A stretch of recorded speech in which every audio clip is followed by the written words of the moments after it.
Roll action, तालियां।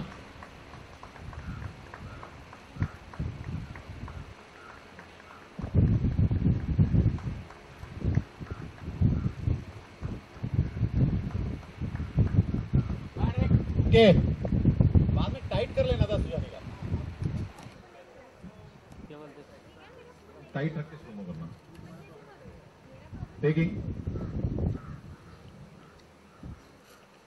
Role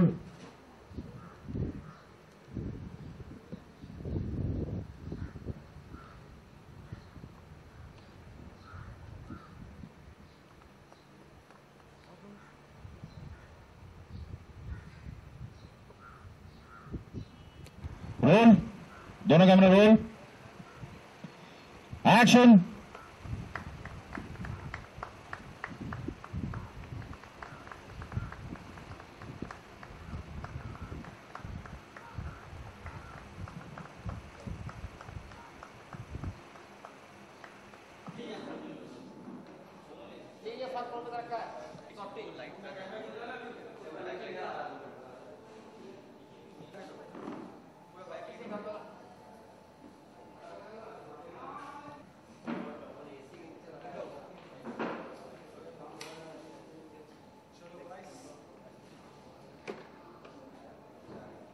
Are the three most integral people to Crime Patrol today, and we are here to celebrate our 750 episodes. And please, we'd like you to cut the cake. Candle भी है।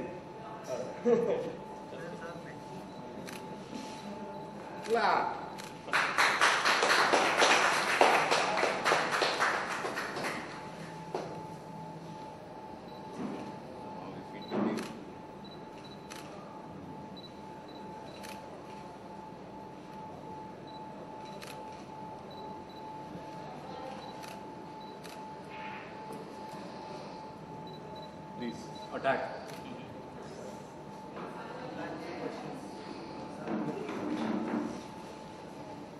Please have the case.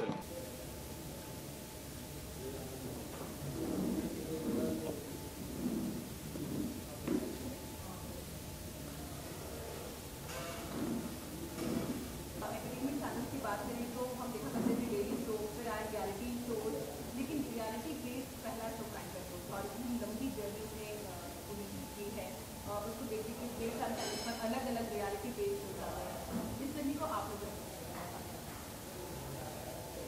हम लोगों ने beginning से मतलब इसको जिस तरह से कंसीव किया, मैं और नीरज हम 12 साल से हम लोग इस पर काम कर रहे हैं। तो हम लोगों ने इसको पहले कंसीव किया और फिर उसको एग्जीक्यूशन में जो है कि उसको जो रियलिटी है वो रियलिटी लाना, वो धीरे धीरे हमने इवॉल्व किया कि है ना। पहले हम एक्चुअल रियल जो जाके करते थे, फिर रियल को ड्रामेटाइज करना, फिर वो ड्रामेटाइज को किस तरह से उसको रियल वाला फील देना, रियलिस्टिक फील देना। और वो रियलिस्टिक फील जो है उसको जैसे लेवल 750 एपिसोड और 12 साल पूरे हुए, हर साल उसमें एक इंक्रीमेंट आते गया कि रिसर्च में आते गया, फिर शूटिंग पैटर्न में आते गया, फिर जो है जिस तरह से उसको प्रेजेंट किया जाता है एडिट में, म्यूज़िक में, वो सारी चीज़ें जो एंटायर पैकेज है, जैसे आपको रियल जो दिखता है उसको रियलिस्टिक को फील रखते हुए, कैरेक्टर्स को लेके, केसेस को लेके। तो वो जर्नी जो है वो जर्नी इवॉल्विंग जर्नी है जो 12 साल से जो है। तो आज 750 एपिसोड जब पूरे हो रहे हैं तो हम काफ़ी चेंज होते आए हैं इन सालों में और अभी भी चेंज होते रहे हैं। बिल्कुल देखिए कि आरोप की जो एंकरिंग है उसको लोग बहुत ज़्यादा पसंद करते हैं, लॉ की बात करते हैं, रूल्स की बात करते हैं, रेगुलेशन की बात करते हैं, वो भी ज़्यादा अवेयरनेस आने में दिखाते हैं शो के बाद लोगों को जानकारियाँ आप लोग दे रहे हैं। इसकी भी खास अच्छी जाती है प्रॉपर तरीके से और आगे भी आई थिंक क्राइम पेट्रोल में शुरू से रिसर्च जो एक वर्ड है वो तो बहुत ही प्रोमिनेंट रहा।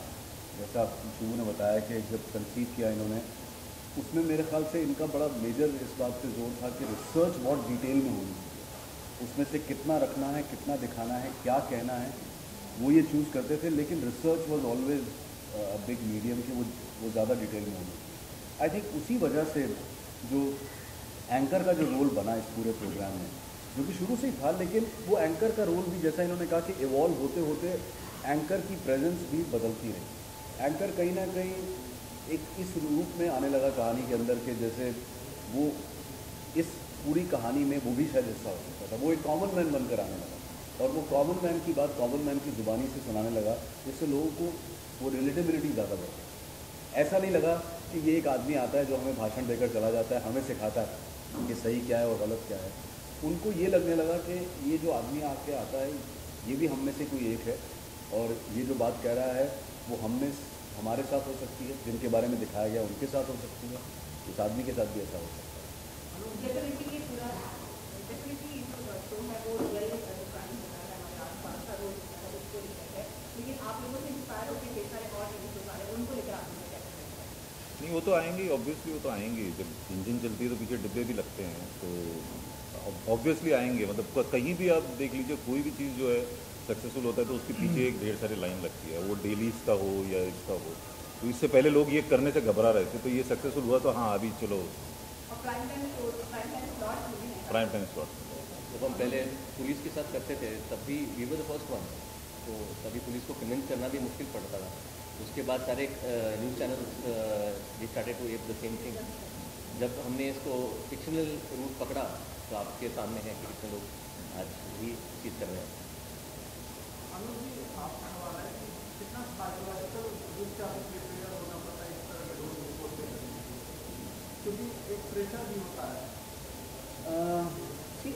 एज सच कोई ऐसा साइकोलॉजिकल प्रिपरेशन नहीं होता, लेकिन आई वुड से कि डिटेल्ड प्रिपरेशन होता है। यानी कि एक तरीका ये है कि मैं एक प्रोग्राम का एंकर हूँ, मैं चाहूँ तो मेरी जो लाइनें मैं आके पढ़ूँ और कहानी सुनूँ कि अच्छा अभी ये हुआ केस में, और मैं कहानी पढ़ के लाइनें पढ़ के अपना लाइनें बोलकर चला जाऊँ। मेरे लिए प्रिपरेशन ये होता है कि मैं रिसर्च भी पढ़ता हूँ, मैं एपिसोड का जो स्क्रीन प्ले आता है वो भी पढ़ता हूँ। मुझे ये भी पता होता है कि एंकर जब स्क्रीन पे आने वाला है उससे पहले क्या सीन गया है, किस नोट पर गया है, और जब एंकर स्क्रीन छोड़ के जाएगा तो कौन सा सीन शुरू होने वाला है। तो आई थिंक मेरे लिए वो प्रिपरेशन ज़्यादा है, इस तरह की कोई साइकोलॉजिकल नहीं है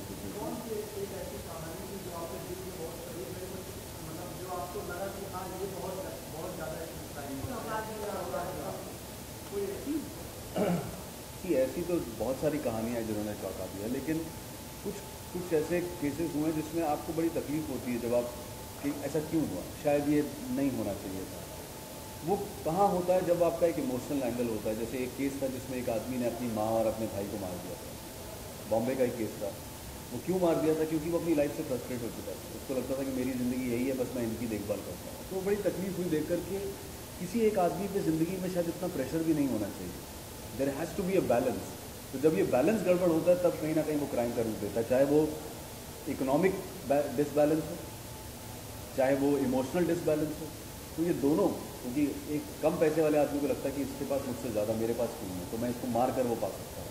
तो आई थिंक क्राइम का जो बेसिक जो जन्म होता है वो शायद उस डिसबैलेंस से ही होता है। डेफिनेटली ऐसा कई बार हुआ कि आपको ये चीज़ पता नहीं होगी, शो के दौरान कई चीज़ें आपको भी इंफॉर्मेशन आपने भी अपनी पर्सनल लाइफ में आपने गेन भी होगी और अपने कलीग्स को बताया था, ऐसा कुछ? जी, आई थिंक एक तो बेसिक जो लॉ की बात है वो अलग है, लेकिन मुझे ऐसा लगता है कि पर्सनल हम सब लोग यहाँ बैठे हैं, जो हमारी टीम के जितने लोग हैं जिन्होंने इतना टाइम इस शो में बिताया है, मुझे लगता है कि उन सब ने शायद इस जर्नी से ये ज़रूर सीखा होगा कि भाई हर चीज़ का एक पहलू होता है। अगर अच्छा पहलू होता है, एक बुरा पहलू होता है, और अगर एक बार ठंडे दिमाग से उस दूसरे वाले पहलू को भी नज़र डाल दी जाए तो काफ़ी सारी प्रॉब्लम का सोल्यूशन निकल सकता है। ये मुझे लगता है हम सब ने अपने पर्सनल लाइफ में भी उसको इम्प्लीमेंट करना शुरू किया। 7.5 एपिसोड की एक लग चुकी है और एंडलेस जब तक कॉम्पिटिशन ही फील करते हैं। अभी इतने सारे शोज हैं, तो मैं बार बार ये सवाल पूछूंगी कि उनकी तैयारी भी अच्छी है, आपकी तैयारी भी अच्छी है, स्लॉट लगभग एक है दिन में, जिस तरह से आपकी शो को कई स्लॉट दिए जाते हैं, टेंशन चलता है, वैसे वो भी सोच सकते हैं। तो कॉम्पिटिशन फील करने से कहीं किसी तरह का हमने जब शुरू किया था तब तो हमारे सामने कोई कंपटीशन नहीं था, तभी भी हम अच्छा ही बनाते थे। तो 750 में आप अगर 300 एपिसोड उठा लो और 500 एपिसोड उठा लो तो क्वालिटी आपको जो है क्वालिटी बेटर होती दिखेगा। तो हमारे लिए कंपटीशन हम ही है कि है ना, उसको बेटर करते रहे हम। कभी-कभी क्या होता है कि अवेयरनेस तो आती है सब तो, लेकिन एक नेगेटिव इम्पैक्ट तो पड़ता है, एक पॉजिटिव इम्पैक्ट पड़ता है। तो आप क्या आइडिया तो मिलती है उसको क्राइम करने की, ऐसा कुछ आपका है? नहीं तो फिर वो ऐसा आप वो रख सकते हैं ना कि रामायण देख के क्या मतलब सबने, मतलब जब रामायण चला था डीडी पे तो क्या सब अच्छा ही हो रहा था? तो ऐसा तो नहीं है कि उस चीज़ से अब क्राइम है, अब उसका जो मकसद है जो शो का वो है कि क्राइम नेवर फेल्स, यानी जुर्म से तुमको कुछ हासिल नहीं होता, वो कहना ये है। अब उस चीज़ में गलत या सही देखना वो तो हर चीज़ का है कि मतलब आप किसी भी चीज़ को उठा के लीजिए, उसमें गलत या सही देखना वो आदमी का नज़रिया है। हमने कई बार एपिसोड में ये बात हुई है, जो आपने सवाल भी पूछा, और हमने ये हमेशा कहा है कि हम एक आईना आपको दिखा रहे हैं, ये आपकी चॉइस है, आप आईने में क्या देखना चाहते हैं। क्योंकि ये बिल्कुल सही बात है कि जब आप राम को दिखाते हैं तो आपको रावण को दिखाना पड़ता है ना, तो अब आपकी चॉइस है, आप रावण बनना चाहते हैं या राम बनना चाहते हैं। बट हमने इस बात को अंडरलाइन किया है, बार बार अंडरलाइन किया, और ये ऐसे ही जैसे मैं अभी बात कर रहा हूँ ऐसे ही बोल बोल के अंडरलाइन किया है कि प्लीज़ आपकी जो भी प्रॉब्लम है आप उसका हल क्राइम कभी नहीं हो सकता। आप जो मर्जी टेक्निक अपना लीजिए, जो मर्जी शातिर दिमाग अपना लीजिए, eventually you will get caught. और हर एपिसोड में आप देखते हैं कि हिंदी जो भी तरीका अपनाया है इट डजंट पे इन दी एंड। सो एपिसोड से गौर से देख लो तो बिगिनिंग से आप उठा सकते हो कि कैसे क्राइम होता है, लेकिन वो भी एंड भी तो देख लो, क्यों वोंट बी।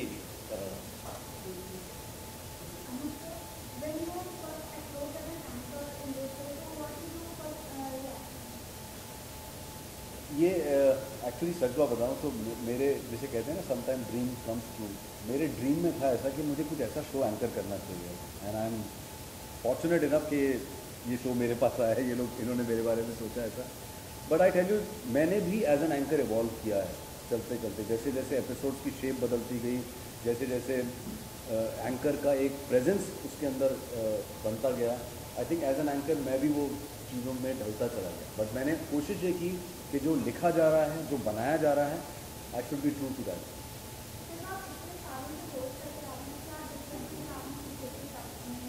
इसमें शो में या हम बेहतर ही होते जा रहे हैं।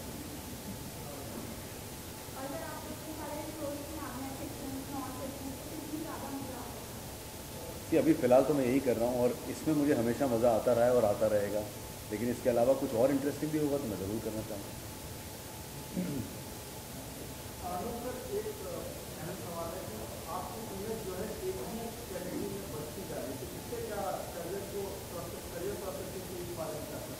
मैं कुछ सोचता ही नहीं इस बारे में, सच बात बताऊँ। जब मैंने बालिका वधू किया था तब भी मैंने ये नहीं सोचा था कि कौन सी इमेज बनेगी, जब ये किया था तब कौन सी इमेज बनेगी। इमेज बनाना लोगों का काम है, दर्शकों का काम है, हमारा काम है कि जो काम हमने अपने हाथ में लिया है उसको हम सिंसियरिटी से करें, तो आगे भी जो काम होगा वो उतनी सिंसियरिटी से करें।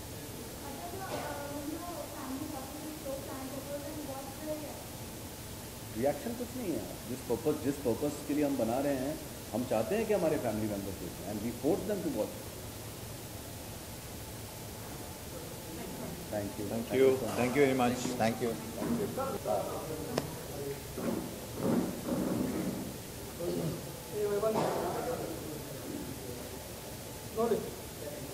दोस्तों, हमारे सभी दर्शकों को मैं क्राइम पेट्रोल की पूरी टीम की तरफ से, हमारी टीम के हर मेंबर की तरफ से 750 एपिसोड पूरे होने पर आप सबका शुक्रिया अदा करना चाहता हूँ। थैंक यू सो मच कि आपने इस प्रोग्राम को इतनी शिद्दत से देखा, और हमारी उम्मीद है कि आप आगे भी इस प्रोग्राम को ऐसे ही देखते रहेंगे, और हमारी कोशिश ये रहेगी कि हम जितने भी ऐसे केसेस हैं जिनसे हमें कुछ सीखने को मिलता है वो आप तक पहुँचाते रहें। तो आपसे फिर मुलाकात होगी, तब तक अपना ख्याल रखें, सुरक्षित रहें, और याद रखें सही वक्त सही कदम, सतर्क रहें। जय हिंद।